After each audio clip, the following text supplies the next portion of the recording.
Hi, it's Ranjan Bhattacharya. Today I'm joined on our first anniversary. The Baker Street Property Meet is 1 year old, and we've got 220 people coming tonight. And one of our guests has come all the way down from Birmingham, Saj Hussain. Great to see you again. Likewise. Great to see you. Likewise, it's taken me ages to get here, but it's certainly been worth the wait. So brilliant. Now, you do some wonderful stuff up in Birmingham. I know you do a lot of developments and HMOs, pub conversions.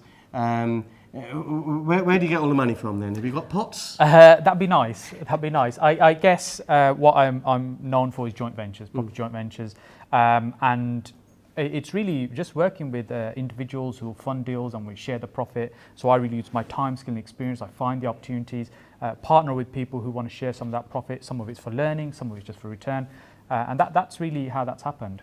But so many people talk about joint ventures and finding private investors to fund your deals, but how do you do it?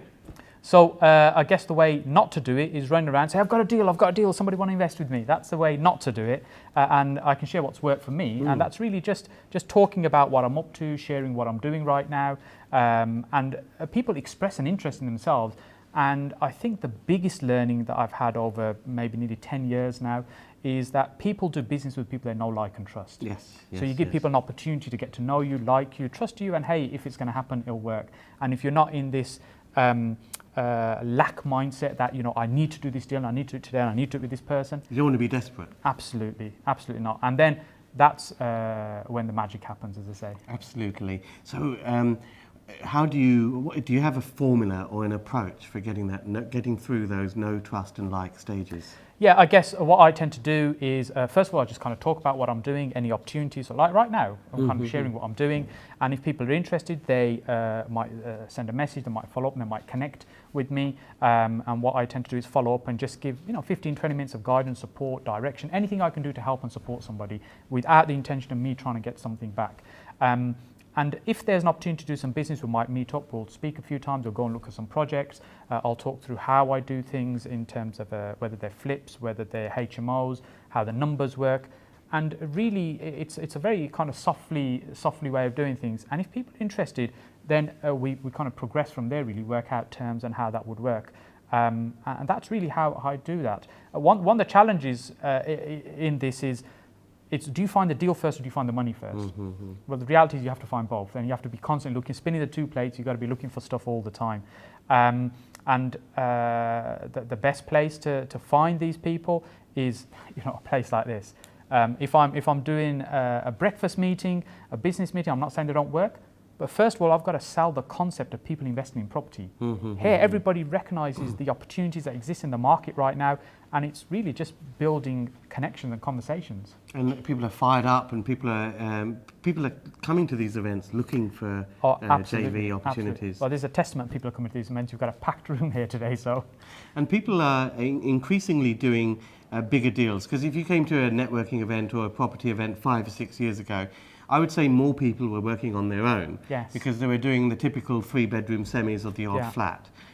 Nowadays, when we talk to many of the people that come here, it's larger types of projects, and that's when JVs really fuel that, enable that. Yes, and you're absolutely right. 4 or 5 years ago, people are quite happy finding their own deal, financing it themselves, doing their own deal.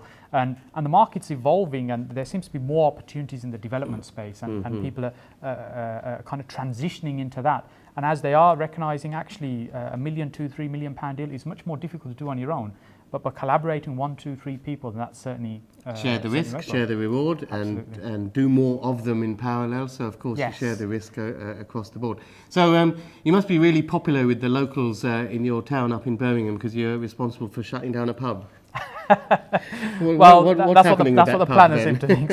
So just moving into developments now, as we were just saying. So the pub we've just exchanged on, the intention is to convert it to 20 apartments. It's a listed building on a half-acre site. So really excited about that. We're just is that causing any? Because a lot of people I talk to shy away from listed buildings because of the extra layer of regulation and having to ask for permission to do this, that, and the other.